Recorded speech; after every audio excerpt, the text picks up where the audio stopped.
think that is us, guys. Hello, everyone. This was supposed to be a different kind of webinar that kind of got cancelled at the last minute, that the four of us were all signed up for, but we decided to go ahead and do it anyway. Four of us had previously done a webinar on this same topic, defending your business through COVID-19, for Warrenpoint, Burton, Strathmore Chamber of Commerce. This is, I wouldn't say it's going to be the exact same. There's been a lot of updates and changes since then that we're going to cover. We'll maybe just go around everyone and introduce them. Maybe start with yourself, David, if you want to tell people who you are, what you do, and what you're about. Yep, thanks, Adrian. Yes, hello, everybody. My name's David Crozier. I'm a certified and chartered financial planner at Navigator Financial Planning in Warrenpoint.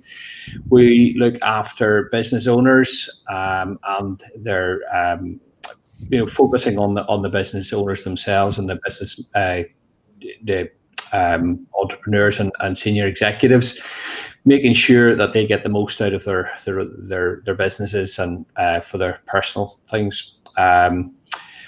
A lot of entrepreneurs are absolutely brilliant at running their own businesses and taking care of all of that.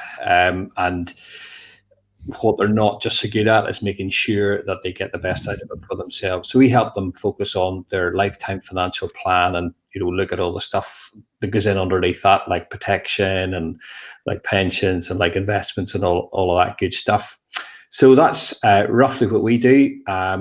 And looking forward to having a chat through how some of that stuff affects you at the minute.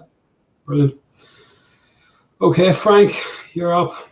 Tell us who you are. Frank Nolan. I'm a chartered management accountant and I'm the operations manager for Navigator Financial Planning and a Zoom expert. Zoom expert. You've been through a few things like this before, Frank, I think, haven't you? I've gone through many crises before. I've been here for the professional crisis. Many professional crises in the 90s, 2000 to 2008. And I'm quite used to getting burnt and having to reignite a business on a regular basis. Super, thank you. And Aine. Hi guys, so good afternoon. I'm Aine Crilly from the HR Elephant based in Uri here, and we are a HR consultancy business. We have been working on supporting, advising and helping local employers, mostly SMEs, with everything COVID-19 related. So basically employee relations, everything from layoffs, furloughs and diversifying. So yeah, that's us. Brilliant. So you're busy this past 2 months? Yeah, for sure. I think what amazes me actually is that it's been 2 months already. It doesn't, crazy. It's flown by for being bored and stuck at home. I mean, it's gone rather quickly. But listen, it is what it is. Guys, for any of you that don't know me, I'm Adrian Markey. I'm a chartered accountant based in Warrenpoint. We are practice accountants, so we look after predominantly businesses, a handful of individuals as well. This past 2 months for me has been a lot of firefighting, a lot of trying to help clients navigate this pandemic. Many clients at the minute are closed, and it's a case of trying to make sure that they get through it one way or the other, even though they're closed. So we're looking at everything from grant funding to, again, as Aine said, diversifying the business, looking at other ways of getting money in. Day to day, we are, I would say we are like business partners to our clients. We're that sort of shadow finance team and shadow consultancy team to sort of help them as and when they have questions and queries, and to try and proactively come to clients before they come to you to say, here's something you should look at and consider doing, or here's a direction your business might benefit from going in. So that's us. I suppose we'll maybe make a start. I got the short straw and have to go first here. I'm going to be talking a bit about government support that's available to businesses, and there's some stuff there for individuals, but for the most part, it's going to be the business slant on it. A lot of people will have heard of, so I'm not going to spend too much time talking about stuff that's been in the news a lot for this past 2 months, but we'll certainly touch on it and focus more, I suppose, on the updates that have come through in the past few weeks. So you should see on your screen now this document. So this is available on my website as well if anyone wants to get their hands on it, and I'll put the link up on Facebook and LinkedIn actually after this.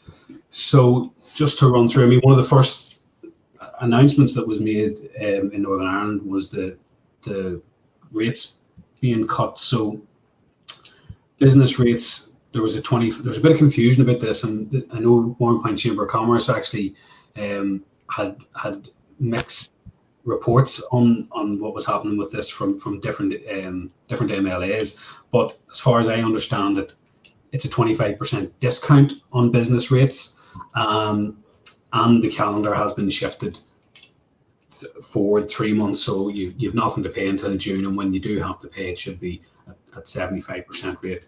Domestic rates haven't been discounted, but they have been deferred. The business support grants, so the deadline for this is fast approaching. It's the 20th of May. So if you have a business premises, you should be eligible for this if you are getting the small business rates relief. So your NAV is below £15,000. Lots of information on that on the NI Business Info website. Links to how to apply. I think most people have definitely applied, and the vast majority of people now, I think, have in the last week at least received finally the grants. There were also £25,000 grants for businesses in the retail, hospitality and leisure sector. They were taking a little bit longer to process. I think there was once you applied, there was a 3-week wait on those. I actually haven't heard of anyone who's received it yet, but I have a couple of people I need to check in on that one. Again, deadline is the 20th of May. So if you're in that sector and you have a premises which is the NAVs between 15,000 and 51,000, it'll show you your NAV on your rates bill. So just check it. Get your speak in for that before it closes. This is another one. I was hoping to have some information on this by the time we came to do this. So last week, Leanne Dodds announced a hardship fund, and this was basically another 40 million, I think was the figure that I seen quoted, for businesses that essentially fell through the cracks and didn't qualify for the £10,000 or the £25,000 grant. I know nothing more about it. I don't know if what the criteria is going to be for it. I'm presuming it's for small business and it's not 40 million to get divvied up between Starbucks and Debenhams and Sports Direct. But 40 million should go a long way. I think there was about 6,000 businesses got the £10,000 grant, so 40 million would be 4,000 businesses at 10 grand. So, I mean, there should be good amounts of money there for businesses. Unfortunately, no details. Again, NI Business Info website is being updated sort of every day, so I'm keeping an eye on it to see what comes through. The self-employed grants. So a lot of people are going through this process at the minute, and it's been made relatively simple once you jump through all the hoops. I think that's the best way I can describe it. So a lot of people in Northern Ireland are having difficulty signing up for an online tax account because you have to verify your identity to get the account, and they don't accept Northern Ireland driving license to do that, and they don't accept Irish passports to do that. So what you end up having to do is call them up and go through your identity verification online. But once you get to that point, they'll tell you, right, come back on this day. I think tomorrow, a lot of people in Northern Ireland seem to have been given as the day that they can claim. At that point, then HMRC essentially present you with a figure of this is what we've calculated that you're going to get. Give us your bank details and you'll get it in 6 days. The qualifying criteria, again, this is one of the sections that people fell through the cracks. If you were newly self-employed in the 1920 tax year, you're not going to get anything through this scheme. So you have to have been trading in the 1819 tax year and have your tax return in. They actually extended the deadline, I think, to the 23rd or 27th of April to file that. once you have that in the HMRC, basically take your trading profits for up to 3 years, take an average of that, and basically bring it down to what would 3 months of your income be, and that gets paid out then 6 days after you do the application. There is an eligibility checker online. Again, if you download this document from my website, there's a link there to it, so it'll tell you if you would get it, if HMRC have already calculated an amount for you, and then it's just a case of going through the steps.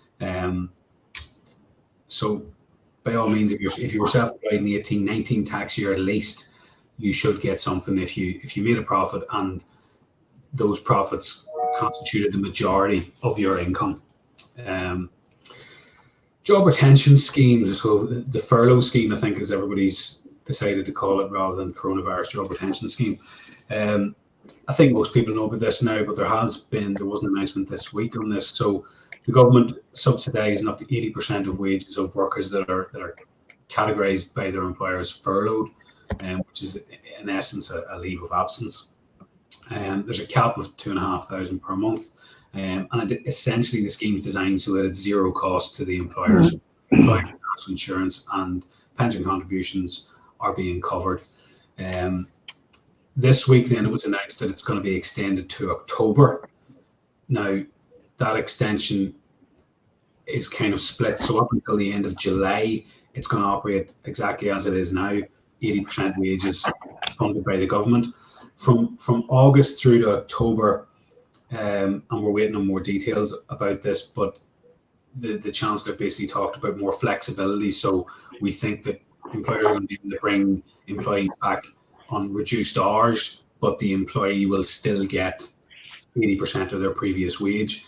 And we also think it's eventually going to go the way that employees will always get 80% or $2,500, whichever is the lower of their wage, but the burden of that 80% is gradually going to fall away from the government and onto the employer. So what you probably see happening is the government will fund 70% of wages and the employer has to fund the other 10, then 60, then 50, and so on.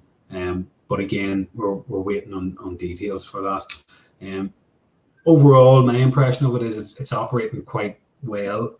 We've had a few technical issues where the employee numbers that we had for clients were different than the employee numbers that HMRC had, and then it's a bit of a handling to ring up the helpline. They have to put a referral through to the technical team. So I have a few clients actually still waiting on their first furlough claim, but they've received maybe a couple in between. Few issues with it, but overall it actually seems to be relatively efficient, and I don't compliment HMRC easily either. Aside from funding, what the government's also doing is looked at deferring payments of tax. So there's no point in providing wages and grants for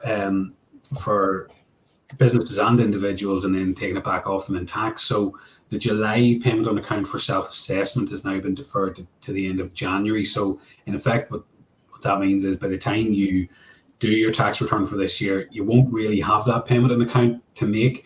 You'll just be making up the actual tax amount that you calculate on your tax return. Payments on account are a bit funny, but that's essentially the effect. But it means if you had previously been expecting to have a payment on account in July, you no longer have it. VAT, so any VAT bills that were going to fall due between the 20th of March and the 30th of June are now deferred until the end of March next year. So I have a few clients who are availing of that. You don't have to do anything formal to avail of it, you just don't pay it. My advice there is chip away at it, as you treat it like a loan that you have until the end of March next year to repay, and divide it up into weeks or months, those payments as and when you can. Obviously, if you need that break now over the next few months while you're maybe still closed or still, working on a reduced income, fine, but keep it in mind that it still has to be paid. Any other taxes then, HMRC have their payment support line there that you can ring up. So if there's POE for the business, or any other taxes that are coming due, corporation tax as well. We've had a couple of clients that have asked to defer that. They're generally you can always get a few months out of the business payment support line to pay, they'll probably be a little bit more generous at the minute, given all that's going on. The business interruption loan scheme, I'm not going to spend too much time on this. It's basically as it is on the screen. There's up to 5 million available in funding, or in loans of up to 5 million available with the first 12 months interest free. I know of 2 people that applied for it. I know one of them got it. I'm not too sure about it. But it seems that it's quite difficult to get it, unfortunately. The banks are tending to push people toward other products rather than this one. The more interesting loan scheme that a lot of people have used now in the last couple of weeks since it came out is this bounce back loan scheme. So this is aimed specifically at small businesses. So these businesses can borrow up to the lower of £50,000 or 25% of their annual turnover. Loans are 100% government backed, which gives the banks a little bit of security there, but in essence, the loan is still your responsibility. The government are paying the first year's interest on it, and there's no repayments for the first 12 months, which is actually, to my mind, is actually the real selling point of it, is that you can take out a loan, get the finance, you don't have to start repaying it until this time next year. The loans are all a 6-year fixed term, which might put some people off, but there's no early repayment charges if you do want to just clear it next year when fingers crossed things get back to normal. And it's only at 2.5%, so it might actually make sense to avail of that 6-year term, because that's a really low interest rate for a loan of up to £50,000. Santander seem to be the most efficient at pushing these through. So if you're already a Santander customer, the process that I saw last week was that a client applied on Monday, signed the paperwork on Tuesday, and had £50,000 in the bank account on Wednesday. So that's a really rapid turnaround for that. Ulster Bank, I think, taken about a week thereabout just to get through it. They have a bit of a backlog at the minute. AIB, I think, have just been approved this week for the scheme, and I know that Bank of Ireland have the application in. So it's a lot easier to go to a bank that you bank with to get this than to one that you don't, but you still can go to one that you don't bank with and get it. So those are the main things for my. There's a few other bits and pieces. There are some very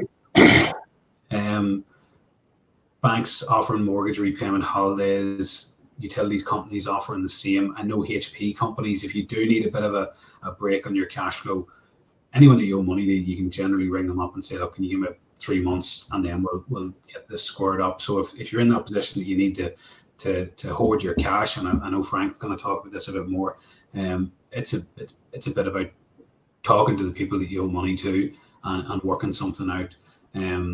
Landlords, mixed reviews on them. Some people are getting treated very well on their rent, their business rent or their private rent, and others not so much. But for the most part, it's difficult, I think, to beat dialogue and discussion with those people.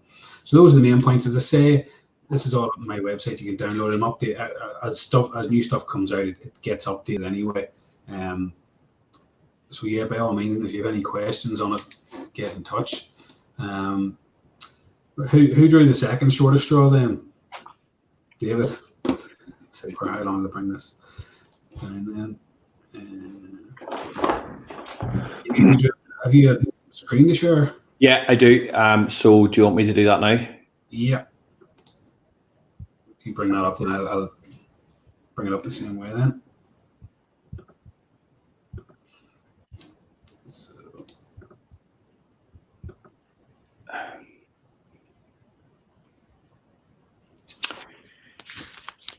Yeah. So thanks very much, Adrian. In a sense, we've maybe moved on beyond this a bit because, as we'll see, the investments have been very, very volatile to start with, but they have recovered a bit. That's not to say they're going to stay there. So what I just wanted to do was maybe talk a bit about our experience over the last few weeks and months, and indeed maybe go a bit further back into the past. So what's happened is that people are phoning up, and we're pretty good at communicating with our clients anyway. We tell them, look, when we bring on a client and we're invest in a pension or invest in an ISA or invest in whatever, we tell them, look, at some point this is going to fall off a cliff. We're going to eyeball each other, and your investment or your pension is going to be worth less than it was last year, sometimes by quite a lot less. But nonetheless, people are phoning us up when we're having these review meetings. They said, right, okay, just tell me how bad is it really? And the point is that people are benchmarking their expectations on what the media is telling them. Of course, what the media is telling them is what the UK market has done, the FTSE 100, which has been absolutely terrible. Well, two things. This is when the boring bit of your portfolio, the bit that you should have in there, and if you don't, you need to be asking some questions. The boring bit of your portfolio, the bit that you keep saying, why do I have this? It's not doing very well. This is what it's supposed to do. So this is just one of the funds that we use and how it's done since the start of the year. So the grey line there, the spiky grey line with a big cliff on it at the end of February, is the FTSE All Share. And you can see there that at one point it was down over 35% since the start of the year. The bluish bit along the top, the bit that looks like it's doing absolutely nothing, is the bond bit of the portfolio. In actual fact, it's up 1% since the start of the year. The other thing to bear in mind is that your portfolio should not all be in the UK. It should have global diversification. That means that it not only is it in the UK, it's in the US, it's in China, it's in Europe, and not all of those markets do behave or have behaved in the same way. The orange line you can see there is what's happened to the global stock market out with the UK. And you can see, yep, it was down. In fact, it was down more than 20%, but it certainly wasn't as bad as the UK. And if your portfolio, your pension, your investment is properly diversified, it should not be as bad as you think it's going to be. And what's happening is that we're saying to people, right, okay, your portfolio is down, and they're going, oh, really, really, really? And you tell them you're down 8, 9, 10%, and they say, oh, right, well, that's not too bad. I was expecting a whole lot worse. So if your experience is worse than that, there's maybe you should think about getting a second opinion about how your portfolio has been invested.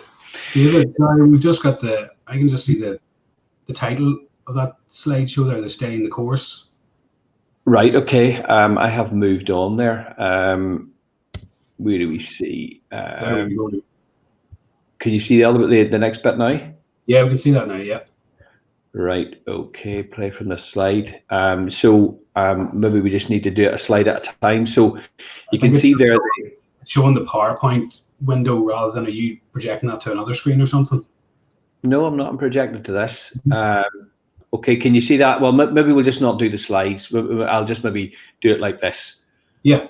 It's maybe not going to be ideal, but we'll work through it. Yeah. No so just to sort of recap there, the grey line is the FTSE All Share. That's the biggest companies, all of the listed companies in the UK. At one point, they were down 35%, although they've come back a bit. The orange line is the companies, the rest of the world, not the UK. Yeah, down, not as bad as the UK, but bounced back a bit. The bit at the top, the sort of bluish line, is the bond bit of the portfolio, the boring bit of the portfolio. I call this the shock absorber. This is the bit that means you're going to stay the course rather than get really spooked. And the thing is that I had a really nice animation done for this. We're obviously not going to be able to do that. So let me just walk through this. There is an emotional cycle to investing. People invest money by and large hoping they're going to make money. And look, we can make a joke about that. We could say, I never met anybody yet that didn't hope they were going to make money. Of course you do. But what I'm not talking about here, I'm not talking about a thought through, structured approach. I'm talking about, excuse me, I'm talking about meeting the man in the pub, the man on the street, the man, the friend at work that says, this is an investment that's done really, really well. You should get into it too. And maybe you've got £1,000 or £10,000 or £50,000, burning a hole in your pocket, doing nothing, that's sitting in the bank, getting tuppence halfpenny, and you go and invest that, hoping that it's going to make money. And maybe over a period of, that might be 6 weeks, it might be 6 months, it might be 6 years, that goes up from £10,000 to £20,000. Now, at this point, I ask people, what do you think most people do at that point if they meet that same person that told them about the investment in the first place, and he says, did you sell them? People say, well, no, of course I haven't sold it, because greed means, well, I've made that money, but I keep wanting to make money. And we've seen this, I've seen this time and time again. Most recently, prior to the current crisis that happened with property in the 2008, 2009, not only were people not selling properties that had made money, they were borrowing against the ones they had to buy even more of them, with consequences that we know all too well. But let's say this investment, this notional investment, goes down in value from £20,000 to £15,000. And let's face it, even good investments go through cycles. They do go down as well as up, betimes. And let's say that goes down to £15,000. Do people sell them? No, they tend not to. They tend to say, especially guys are worse at this than women. Women are a bit more disciplined. And men will say, I'm going to wait for that. I don't want to be caught out here. I don't want to be feeling a fool. I'm going to wait for this to go back up to £20,000. But if it doesn't, and especially if it goes below the initial £10,000, what people do is they panic. They get really scared of it and they sell, only to watch it, especially if it's a decent investment, go back up again. And disappointment is the most polite word we can write on this slide at this time. I've got a friend of mine, a guy called Carl Richards, and he has a version of the slide, and on it he writes, repeat until broke.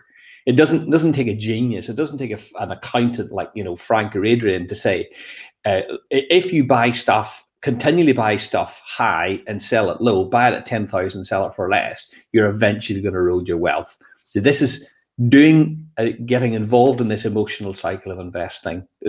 Buying with your heart and not your head is the road to no town. So what we need to think about is, I'm going to give you a bit of hope now. When will my portfolio recover? Well, I've no idea, but let's just look at the past. A couple of things about this. This goes back through, this is the UK, in fact, this might be the world stock markets. No, it's the FTSE All Share again. So it's that horrible grey line on the first graph, the really most horrible bit of it. Goes back to 1900. So 120 years of market crashes and corrections. Couple of things to note about it. First off, this isn't unusual. And you might say, I know, but it's worse. It might be, I don't know. But there's a guy called John Templeton, who's quite well known in our business. And his quote on this is, the 4 most expensive words in investment are, this time it's different. The thing about it is, when markets recover, they recover really, really quickly. And they did recover so far. That's not to say they won't go down again, but they have recovered really, really quickly this time too. Not only did we have the fastest falls, but we had the fastest recovery in US shares and UK shares since the 1930s. 90 years, a long, long time. So recovery is fast. You can't predict when it's going to happen. Who would have thought that we would have been talking about a recovery of double-digit return in a day in March and April, when we're going through all we've gone through. The other thing you can see from this chart is that the rise in every case was greater than the fall. This is not about trying to time the market, people. So I'm not going to tell you when the market will recover. I'm saying to you, this is about time in the market, not time, and not trying to guess when to get in and when to get out. So this is where I'm going to deviate a little from the last presentation that we did, because what's starting to happen is that people are realizing that they might really end up out of a job here. Now, that might be forced on them. Their employer might say, you know what, it's time for you to go. Or they might decide, you know what, life's too short. I've really, this has taught me that the most important thing in life is to spend time with my kids and my grandkids. And I haven't been able to do that, and I want to be able to do that. So it might be forced or it might be unforced. But if this is you, I want you to think about it really, really positively. Think about a couple of things. First of all, there may well be an intergenerational transfer here going on. Back in the 1980s, and I see Frank nodding his head here, he's probably the oldest of us on this call. What happened was that there was a generation of teenagers and young 20-year-olds ended up in the scrap heap. 60 and 70-year-olds stayed in a job and kept people that could have been coming to the workforce from getting trained, from getting employment, from getting apprenticeships.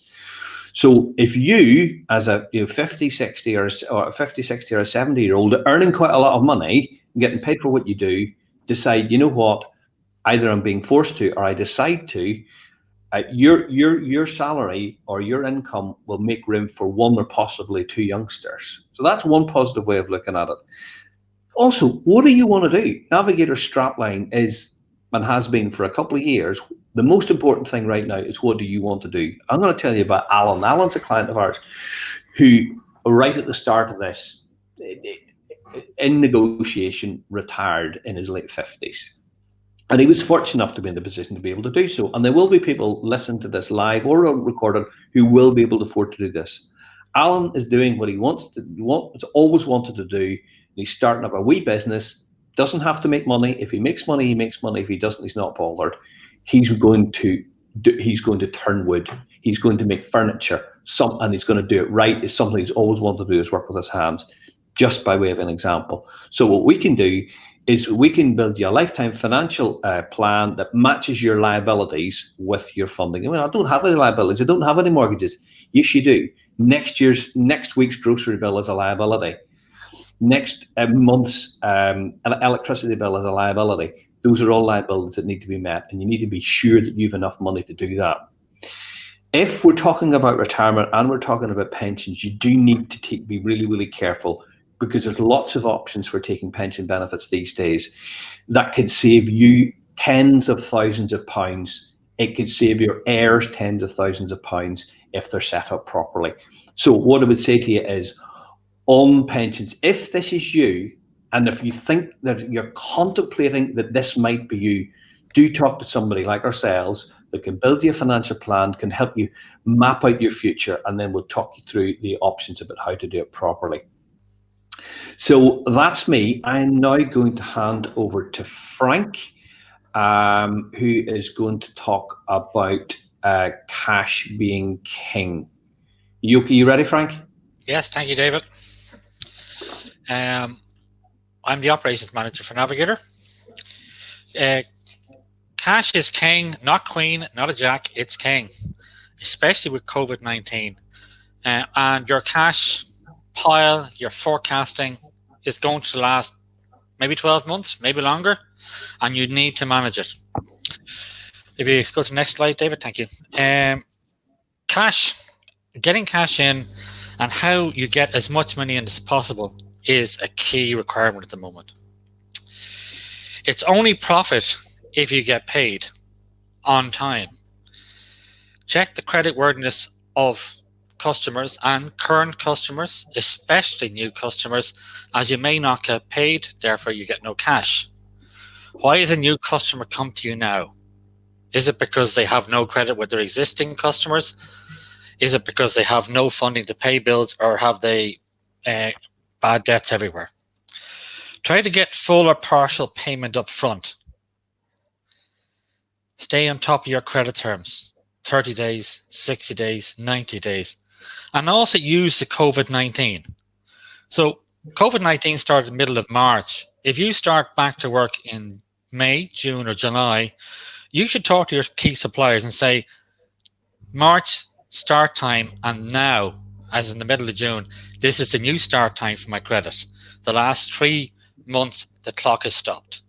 And you need to negotiate. And most suppliers and most people you will talk to will understand that business has stopped for 3 months. So therefore, my credit clock should stop too, and you need to negotiate.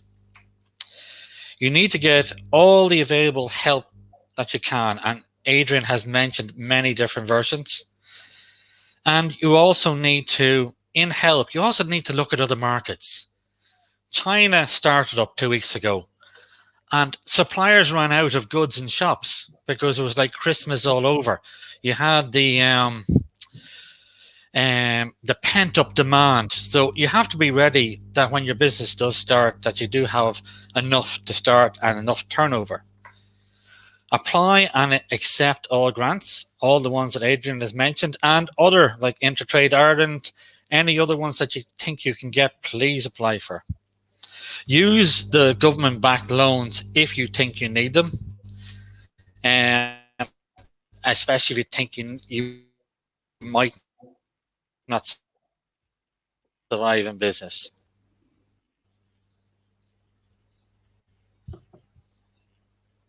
Good. And you need to keep your cash as long as you can. How can I keep cash from going out the door quicker than it's coming in? You need to manage your key suppliers. Not all suppliers, your key suppliers. Prompt and ongoing communication with your key suppliers. Talk and have a conversation. Ask your staff to watch out for noise. And you say, what is noise? Noise is your supplier saying that they've made staff redundant. They furlough staff. They've seen things very slow. So your supplier might be in trouble. Your credit terms, try and maximize your credit terms to 30 to 60 to 90 days and open up a conversation on the credit lockdown period, that this should be excluded and the clock should start again when you open your business. And a creditor, if he has a risk of not getting paid, will negotiate. Try and part pay key suppliers if you have the cash, but try and negotiate first. Negotiate extended terms. If you're getting back to your business and your business is only doing 50% of the turnover, you need to try and extend your terms out because it's going to take you twice as long to sell those goods that you have on your shelves or in your business. And you need to negotiate again using COVID-19. Agree payment plans if you need to. Spend only what is absolutely necessary to spend. Return goods. I've had a few discussions this week with people. If you have goods in your warehouse or in your shop or in your business that you can return because it's out of date, because it's out of season, because you can return it and you get credit for those, please do that. Stop all direct debits with your bank and manage payments. You need to take control back of your cash. Defer rent, defer rates, defer taxes, and Adrian has mentioned a few that you can defer and you can negotiate.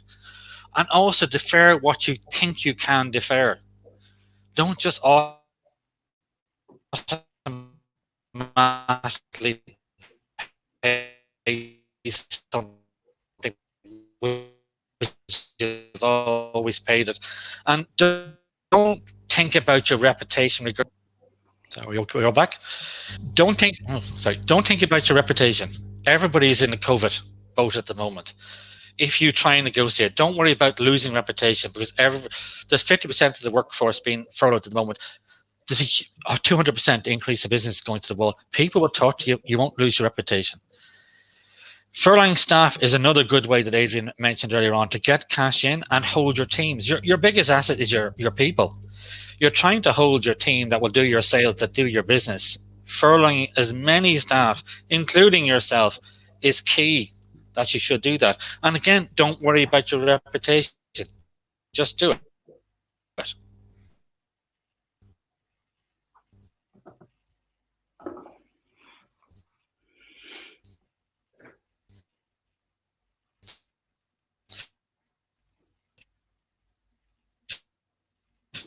Take control of all of them.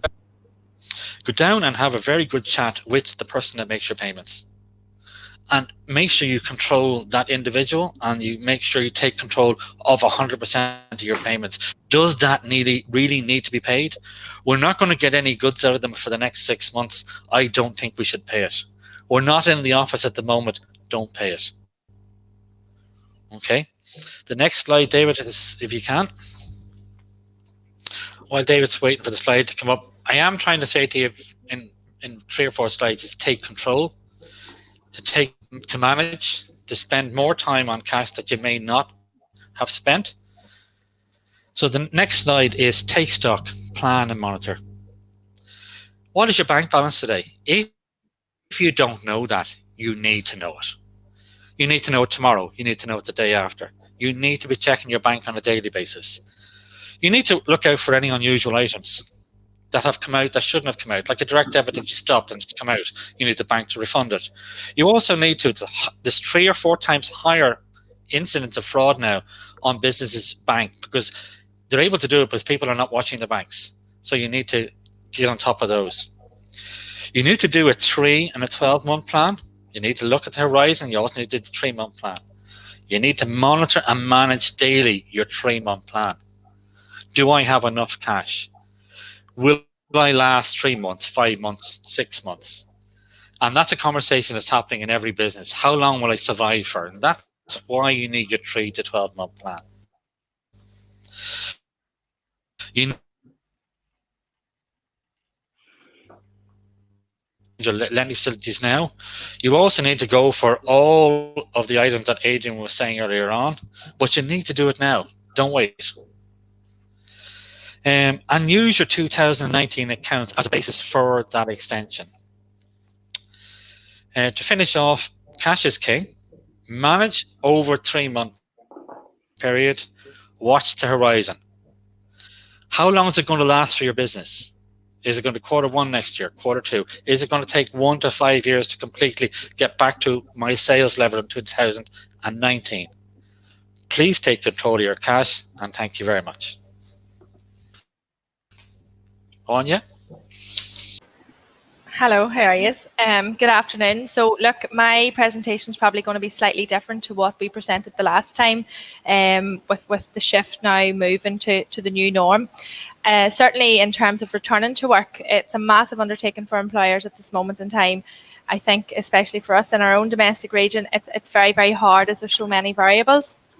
And certainly employers should not be rushing to get employees back to work as such. It's going to be very much of a gradual process. So it is welcoming to see, that the government are really considering the flexible working arrangements in the second stage of furlough then over the summer.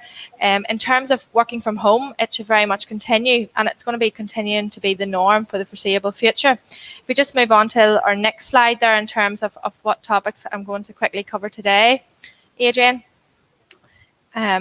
Looking at considering when it is appropriate to return to work. Again, looking at the process or the action steps of unfurloughing employees.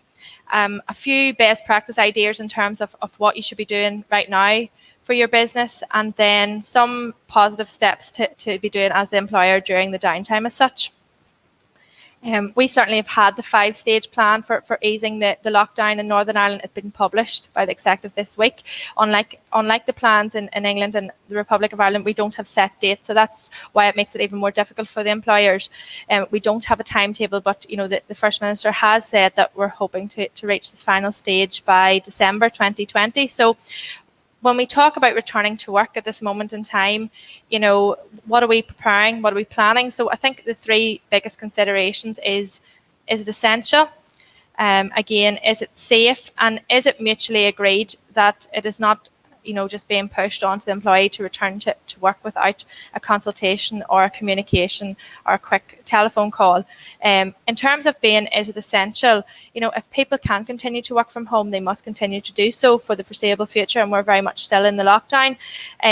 Our professional accreditation, CIPD, they certainly published a document last week, and it said that over half of the UK workers expected to work more flexibly after the lockdown restrictions are lifted. So, that puts another consideration into changing up the way we work for employers moving forward. PwC had found that in Ireland, I think it's 60% of the companies are exploring options, which they're going to look at remote working permanently as an option. So, it's a different way of working. It's a new norm. So in terms of returning to work, is it safe?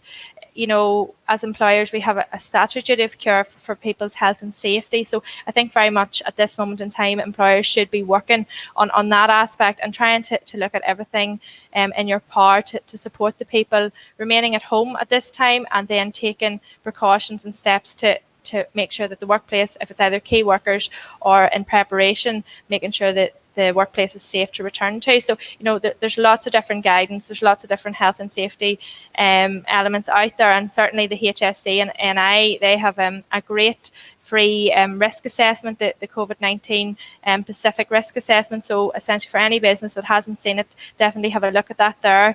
You know, it involves things like social distancing, you know, communal areas, and obviously the increased workplace cleaning and sanitisation measures. So it's certainly a template there that will have to be, you know, changed up to whatever industry that you're working in. I would look at, is it mutually agreed? I think that there's a big element out there for the employees of uncertainty and of anxiousness about returning to work. Again, like the employers, there's a lot of unknowns for the employees. So I think it's like 4 in 10 people are so anxious about returning to work. And there's certainly concerns about getting that balance right, about employers perhaps forcing employees back to work. And that's certainly not something that should be done. You know, it's really, really vital there's a clear dialogue between the employers and employees, and I think that needs to be continuous.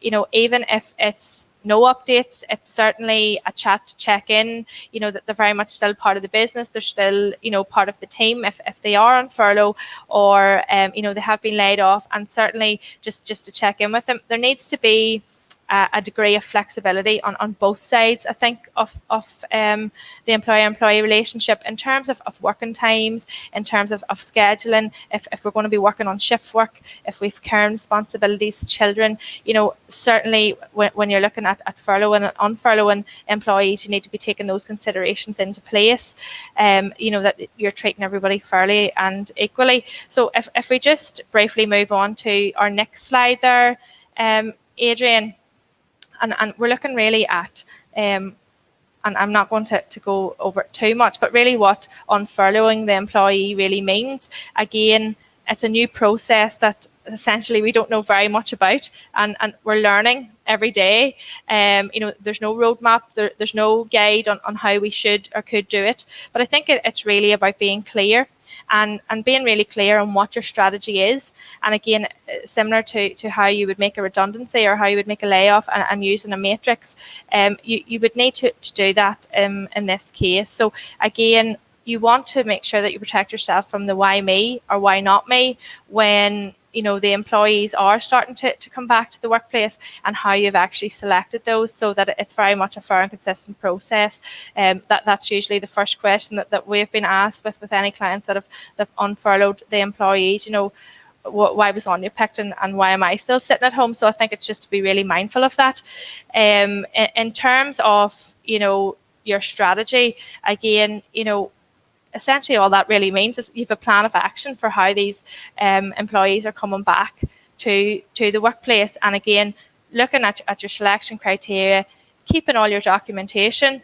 I have an article written on various different social media platforms. We'll not go into the detail too much and on our website, but, you know, keeping your relevant documentation. What does that even mean? You know, have you everything in writing? So again, for HMRC or anything down the line that I'm sure Adrian can allude to, you know, you need to have those documentations in writing. So if you're furloughing an employee, certainly a letter with a signature that they consent and agree to the change in the terms and conditions. And then again, in the same respect, an unfurloughing letter to confirm that the furlough period has then ended. So, you know, I think it's really, you know, simple aspect there about communication too. Just, you know, it's going to be an open line to discuss that they're coming back to work, and just if there's any different sets of circumstances that the employee gets to discuss that before they're actually required to come back to work without even having a discussion about it.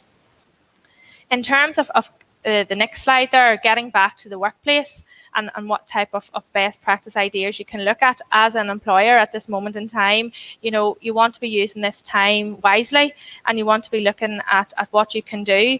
Certainly, if you haven't already looked at it in terms of workforce planning, yes, your health and safety element, and you've got that guidance, but that only goes so far. And really, business owners need to be thinking about what is needed for your own business, because only you will know your business that well. What are the specific needs of your employees? If you have restructured, if you have diversified, and your business has been forced to change the service you provide and probably the way you work overnight, how then is that going to affect the employees? Perhaps you've moved to an online business. What way do you need to then look at your workforce? And again, this ties into the next point with training and reskilling the workforce. So certainly in terms of training, we could have a webinar on the hour every day if we wanted to. Lots and lots of different training opportunities out there at the moment. We have Google's, we have their training. We have lots of the different enterprise agencies offering programs. The Southern Regional College here in Newry, and I'm sure different colleges are offering great programs for free of charge, essentially, for the employers to get the employees onto training. I think it's about looking at how you're going to emerge stronger from this crisis. So how are we going to reskill our workforce? If we've never worked online, does the employees know how to manage the website? Do they know how to sell and upload items? Do they know how to manage social media?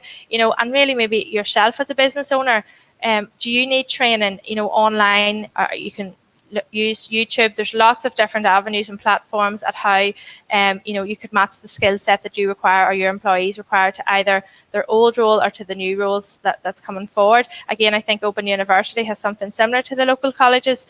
If we look at workplace protections, again, you're protecting and supporting your employees. How are you doing that? So it's, reviewing all your protocols, again, tied in with your risk assessments. Are you having to adjust your workspace?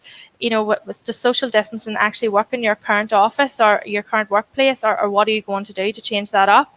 If you have on-site employees, have you got PPE?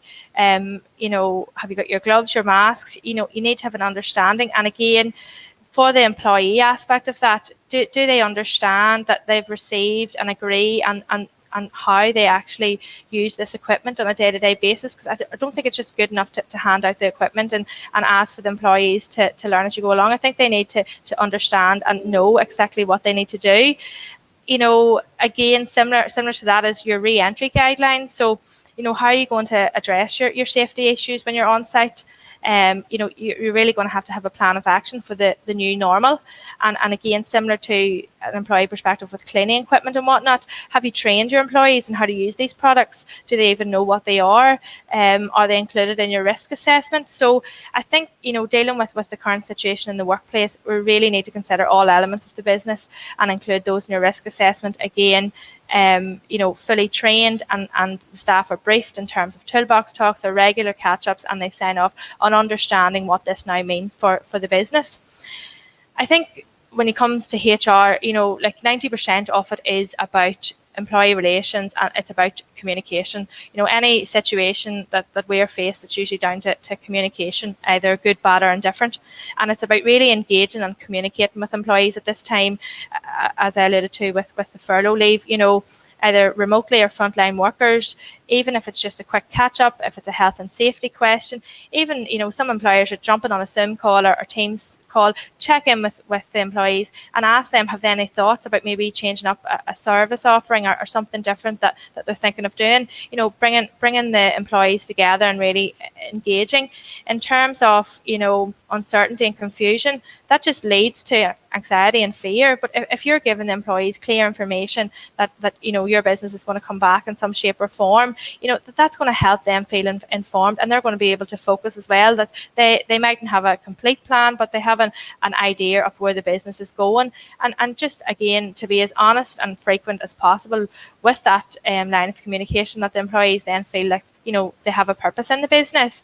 During this crisis, I think it's even more important than normal for the employees to understand why work even matters and how they're personally contributing to the business. I think probably the most important aspect on tying into the health and safety aspect is the champion wellness. So, I mean, mental health is obviously fundamental. It was so important before COVID-19, and again, it's even more important now. It's prevalent in the community, and it's very worrying time for employees. So I think about just, maybe looking at what resources as the employer you are making available for the employees. Do they actually have somebody to talk to reach out to? Certainly, I know a number of people are becoming accredited mental health first aiders, similar to a normal first aider. They're there to maybe just talk or signpost people to the resources. If you've counselling or stress management, I think even some of the businesses have used like the CAM app at this moment in time, and just to be mindful of that. I think really stereotypically our society is hard to open up and get them to discuss feelings and to speak up, but I think it's about being there and leading from the top with that and really encouraging employees to talk if they can. If we move on to our last slide, and we are looking at probably positive steps that we can do as business owners during downtime. So, what in terms of HR in the background can you do to make sure that you have all your ducks in a row as such for coming back to employment? So, if you look at your contracts of employment, probably the most prevalent thing about contracts before COVID-19 really kicked in was the layoff clause. If you didn't have a layoff clause, then you technically weren't able to lay off your employees. So, for instance, if you're going to be reducing hours as a result of the pandemic, that's a change to terms and conditions, and you really would need to look at that. In terms of employee handbooks, with health and safety now and with your risk assessments, everything more than ever is going to need to be documented. I know most people hide from contracts and hide from employee handbooks, but there's lots and lots of resources online. If you're an FSB member, there's lots of resources there. The NI Business Info, Adrian, as you alluded to, there's lots of great guidance, and the HSE NI. So whatever domestic region you're living in, there's lots of resources online. When you start to look at policies for remote working, for annual leave, you want to know what sanctions are in place, and again, appropriately, if the employees don't follow the measures, what the repercussions are. Another thing you can be looking at the moment is your job descriptions, your work plans. If your business is changing, the roles, the responsibilities, perhaps you maybe never have written a job description, but it's getting complete clarity on what that job now would look like, or what it did look like previously, and making the time to jot that down. And this doesn't need to be 3 pages of to-dos. It can be really clear. We work to a 5-hour work plan, and it looks at the 5 hours. So your role, your responsibilities, results, requirements, and your renewal date, and really that gives employees and employers deliverables, and it means that there's expectations, boundaries, even in terms of accountability and clarity, everybody knows, so there's no assumption or I should or I would. It's right down there in black and white, and no grey area. SOPs is another love-hate relationship. What is an SOP? I've been working in my business 15 or 20 years. I know what to do. I don't need to write it down, but when you look at somebody walking through the door, if I was to start in your business on Monday, have you step-by-step instructions for me to know what I need to do in every workflow or in every aspect of the process? If I was going to Cork or part of Ireland, would I put something into the sat nav and I would have a clear guidance of where I was going to go? So you want to think of it like that. You want to be efficient and work smarter, not harder. And I think it's reducing confusion as well. So there's lots and lots of things that you can be doing at this time. Mission statements and values. That's really clear for your business. How do you like to work, and what is the vibe? In terms of how does that relate to a HR perspective, most of the time when there is problems with employees, it's usually because the values of that employee doesn't align with the values of the business or the business owner. So, if you were there to get that sorted from the very start, and you had everything mapped out, then everything else in terms of behaviours of the day-to-day of those employees would filter down from the values. Because, you know, if I have a value of passion, how do I know what that is on a day-to-day basis? You know, you need to write out behaviours for that and note that employee knows what's expected. Again, I think it's a really good time for people in terms of business owners, employees, managers to look at what's your pain points in your business. You know, what are you actually tolerating before COVID-19, and what do you want to never happen again? So, you know, if there's things that you want to change, you know, look at that. Look at your priorities and look at, you know, starting, stopping and continuing. Just a really simple American model there that looks at, you know, tell me, say, every week or every day, one aspect of each. So, you know, what do you want to start doing? What do you want to stop doing? And what do you want to continue doing? There's no hidden agenda with that. So those are sort of some simple steps that you could be taking at this time. I think that's probably from a HR quick overview, my wrap for the day. Adrian, if anybody has any questions. No problem. Thanks for that, Anya. That was great. Okay, a couple of questions in here. This one looks like it's for David. So, David, is there a strategy or best order to liquidate investments to get cash to fund the business? So, if you have I presume this is someone who has a portfolio of stuff and needs to support the business, what would you advise? That's a really good question.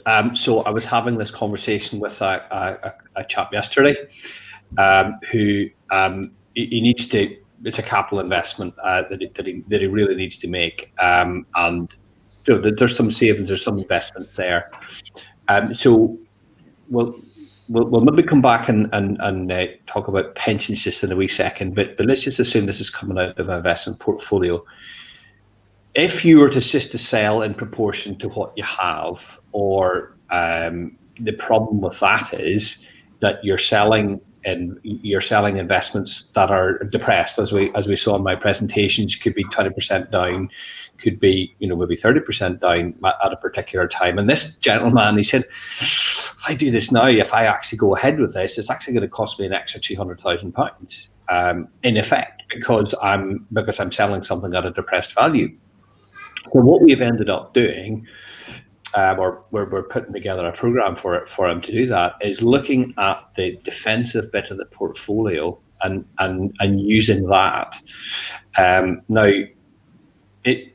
so the way we're setting it up is that he will then notionally, because all a bond is, all a fixed interest asset is a loan. It's a loan. It's a loan. You make a loan to the government. You make a loan to a large company. And effectively what you're going to end up doing is making a loan to yourself. So what we're going to do is we're going to sell down those assets that haven't depreciated, and then we will put in our systems rather than in the investment company systems. We will put a figure in for that. So let's say he sells down £300,000 of these bond funds. We will say, well, okay, but the next time we want to do a rebalance to keep you back on track, to make sure your risk is where it ought to be, we will notionally treat that £300,000 still there, so that you're not really disturbing your risk. So there is a strategy, there is a way to do this without, you know, assuming you have got the non-equity assets to sell down. The other thing that you might do is, and this feeds into Frank, and where are we going to get money from? So, as you were rightly saying, Adrian, there's lots of help from government, there's lots of help from banks, but not everybody's getting that. If you have money in a pension and you are a limited company, you might be able to use that through a small self-administered scheme to lend the money from your own pension to your company. Now, there are rules and regulations, there's limits to it. But if you can do it, and it does work very, very well, we did it before. We did it a couple of times back in 2009, 2010, where businesses got into trouble, and well, as everybody did, it was a viable business, but it needed a short-term cash flow issue that the bank was just walking away from, and we lent money to the company so that it was able to survive that through. Effectively, what you're doing is you're lending money to yourself. You become your own bank. So I'm answering the question, first of all, in the way that it was asked, which was sell the correct asset and then and then manage your overall portfolio properly going forward. But secondly, if you have money in a pension, that might be another source of funds. What you really don't want to do, unless you really, really, really have to, is vest your pension. So I've had people come to me and say, "Well, I need to vest my pension. I need to take my tax-free cash out of my pension to do that." You can do that, but it's there are all sorts of implications with doing that. So don't do that without talking to somebody like ourselves. Yeah. I hope if there's any comeback on that, or if that's happy to follow up on that. Sorry, Adrian. No, just in terms of, I know people for years that have put money into ISAs and things like that, and they're hesitant to touch them. I mean, what would your... Yeah, that again, that's a good one. So be careful that you're not causing yourself a long-term problem to solve a short-term problem. Okay. Mm-hmm. Now, if there's a viable reason to do it, you think, okay, I'm going to be able to get this money back in a reasonable time. Look, the money's there. You might as well use it. But again, let's use the assets that haven't gone down if we can. The other thing is, not every ISA does this, but some do. It's in the legislation that as long as you repay the money to the ISA within the current tax year, you can do that over and above this year's ISA allowance. So we've had that. We did it last year for one guy in particular. Can't remember. He needed the money for something, and he knew he was going to get the money back in. He was selling something or buying something and selling something else, and it wasn't sold in time. Then the money was sold, so he was able to fund the 2019-20 ISA up to £20,000, but he also was able to put the £50,000 or £60,000 in on top of that. Right. So yeah, you can do that, but don't assume that your ISA can do it, because they can't all. Yeah, it's down to the specific product then. Yeah. Does that answer the question you were asking? I think so. I hope so. Yeah. But be careful that you're not mucking up your long-term financial plan by doing it. Yeah. Aine, one for you there. Employees don't want to come back to work next week due to safety concerns. So what can an employer do in that situation? You're on mute there, Aine. Sorry. So in that instance, the employer has to put in place as many measures and safety procedures as possible. If you can reasonably show that you have done that, and again, have the conversation with the employee that, these are the reasonable steps, whether that's by conversation on the phone, whether that's over email, whether they want to see, a copy of the risk assessment, whatever that is, share as much information as possible. But, really assuring them that because of health and safety, they can return to the workplace, and there's nothing that you're going to do that's going to infringe, that risk to them as such. What if there's, and this, I know this has come up with a few people, what if there's a refusal? An employee saying, I'm not coming back, regardless of your manuals and procedures, because I don't feel, I personally don't feel safe. I don't want to, I've stopped in the house for 7 weeks and I don't want to come out of it just because you need me to work. Okay, so unless they have, another element to that, when you would be considering the likes of shielded or, care and responsibilities, family, whatever, as long as it's not in that criteria, if they're actually refusing, then you'll be going down the route of whatever is noted in your contracts of employment in terms of your disciplinary action, and really looking at that. It's being reasonable. So if the employer has really went and, to the extremes of putting every provision in place that they possibly could, health and safety wise, and the employee is still not happy, would you see that as being reasonable? I certainly would not, Yeah. What about, again, I'm digging into my own, the questions that have sort of come my way then.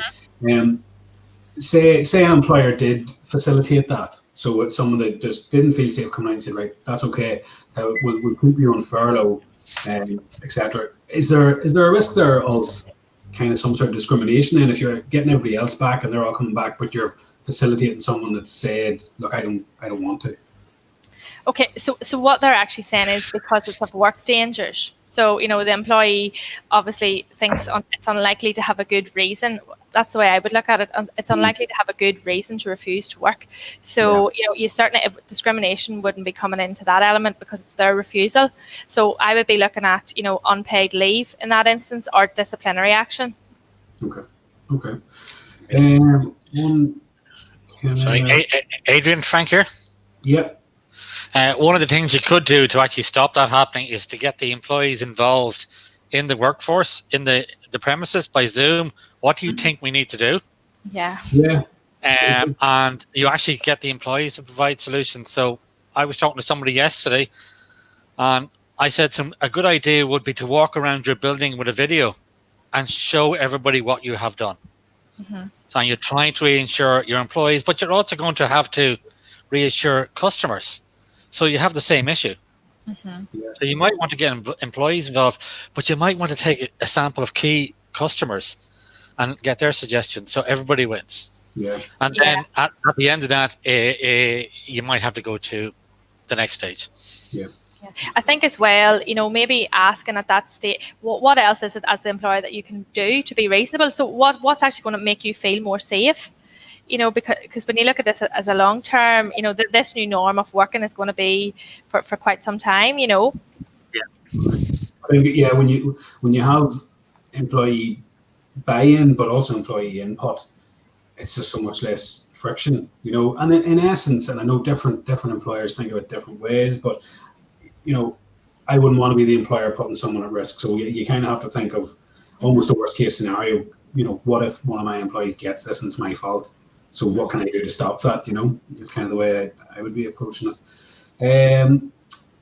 One in for Frank. This looks like it's up your street, maybe. Is it a good idea to take on debt? So I know a lot of people are doing it anyway with the bounce back loans and things like that, but would it be normal practice? No. I would say it depending really how long your business you want to keep it going. All the items that you mentioned, Adrian, earlier on, the loans, the bounce back, the furlough, everything. If you can get those, it is taking on debt, but some of it's actually 100% free. Some of it's guaranteed. Some of it's over 6 years. But then Bing and David's point in, if you're close to retirement, you may not want to do any of this. It depends really what cycle your business is in. And, a loan for 6 years at 2.5% is nothing for turnover. That's not a high rate. Considering some of the bank loans at the start of this pandemic were offering 20%. Yes, you're going to go into debt, but you might be going into debt in a limited company, not personally. And with COVID-19, there is a huge amount of liquidation of companies. There's a huge amount of companies at risk. Are you taking any further risk? Yes, but it's no more than anybody else. But you have to weigh up the risk. If I get a 6-year loan of 100,000, will my business survive? Is the 100,000 only short term? After I use that money up, am I going to still be there? If not, then don't do the loan. If you think you're going to recover 50% of your turnover in the next 6 months, and you think you can pay that loan over 6 years, because the pain of COVID-19 is not going to last 1 year. Your debt is going to last you a number of years to get yourself back up to 100% of the 19 sales. So it was me, depending on your circumstance, I would take the debt. If it's a limited company, if it's guaranteed by government, and if you don't succeed, at least it's keeping your other assets safe. That kind of mirrors what I've been saying to clients as well. Because when people find out that you get £50,000 and no repayments for a year and a low interest rate and all this, they were all up for it. But the first thing I always try to do is quantify it and say, right, you've not had to pay for a year, but in a year's time, you're going to have repayments of X. Are you going to be fit for that? And it's getting them to think about the position they're in now, plus, a repayment of £500-600-700 a month on a loan. And that can kind of make them as well turn around and go, well, maybe 20 might do me, So it's about being prudent as well, But your debt comes in many forms, so you might want to do crowdfunding. And in a COVID-19 situation, an awful lot of people wouldn't mind helping you. Okay. The other one is, which I've seen a lot of, is people buying a percentage of your business. And those people could be your employees. Yeah. Over the next 12 months, I want 100,000. Would you be quite happy to take 10% each? Yeah. Maybe 6 people, because your business might be worth zero in a year's time. So you need to rethink your model, and more or less starting a business. So you have to rethink. And if you buy your employees in some solutions, you actually get more than your money. You get buy-in because they own part of your business. Okay, so you'll get more than your 10 grand's worth of value. Yeah, depending on how you structure that buy-in as well, it can be quite tax efficient for everyone involved. And there's a couple of employee share buyback schemes and things that you can subscribe to, and there's a lot of reliefs in that, and there's the entrepreneurs relief, although I think it's being slashed at the minute. So, but yeah, brilliant. What else do we have? What can I do now while the business is closed that will stand by me when I reopen? Aine, you touched on this in regards to HR. The thing I'm actually telling everyone, 2 things. For anyone that's closed at the minute, or that's on reduced turnover or anything like that there. The first one, and a lot of people have done this, is adapt. So, if you can sell something online, get a website. You can go on to eBay, go on to Amazon, set up an account and start selling your product. If it's a service, check out websites like Fiverr. But we've all seen the amount of people that have, changed the way that they operate in the last 2 months. COVID-19 has been the biggest driver of digital transformation in business that we've ever seen. It's just forced people into it. In January, I sat with a client going over her tax return the first year that I dealt with her. She's a personal trainer. And as I tend to try to do with all new clients, is I'll ask, what's the plan? 5-year, 10-year, 20-year. Now, she didn't have a clue about 10 or 20 years time, but she sort of said to me, well, in 5 years time, I don't really want to be running in and out of the gym and waiting on clients turning up, etc. She says, I'd love to be doing a lot more online, sessions with people and a website with eating plans, etc. In January, that was her 5-year plan. And by the end of March, she was there because this forced her hand, so by all means, yes, adapt as much as possible where you can. If you're a business that sells gift vouchers, start reaching out to your retail business, reach out to your regulars and say, look, do you want to buy a gift voucher now? Because we'll be open in 3 months' time, you can use it then, etc. Just to get the cash going. And the other thing that I would definitely say to people is, don't stop your marketing effort. In fact, double down on your marketing now, because too many people, I think of marketing as very transactional. I'm going to put something up online, I want somebody to buy something. But it's not. It's about building a brand. It's about building brand equity and building a relationship with that person. So, if you're a hairdresser or a makeup artist, you could be doing tutorials. If you're a personal trainer, you could be putting up workout routines and giving tips and advice and all the rest. It's just about keeping that presence of mind with people so that they don't forget about you. Because when you do open again, you definitely want to make sure they don't forget about you. Or you could be a financial advisor and start a podcast maybe, or something along those lines that like Mr. Crozier has done there. It's just about keeping, I think, front and center of people's thoughts. And you'd be surprised as well that just by being there, they'll appreciate you more, so that's my sort of 2 cents. Is it anyone else? Any sort of advice? Yeah, what I would do is watch other countries. So the Republic of Ireland's 2 or 3 weeks ahead of Northern Ireland. Mm-hmm. So they're discussing this week about opening next week. And I listened for an hour this morning on the radio, and one of the suggestions was from a clothes shop that they copied the wedding dress shops and they would do online appointments for customers. Mm. And that was a very, and if you look at other countries that are ahead of us, nick their ideas. And just nick them.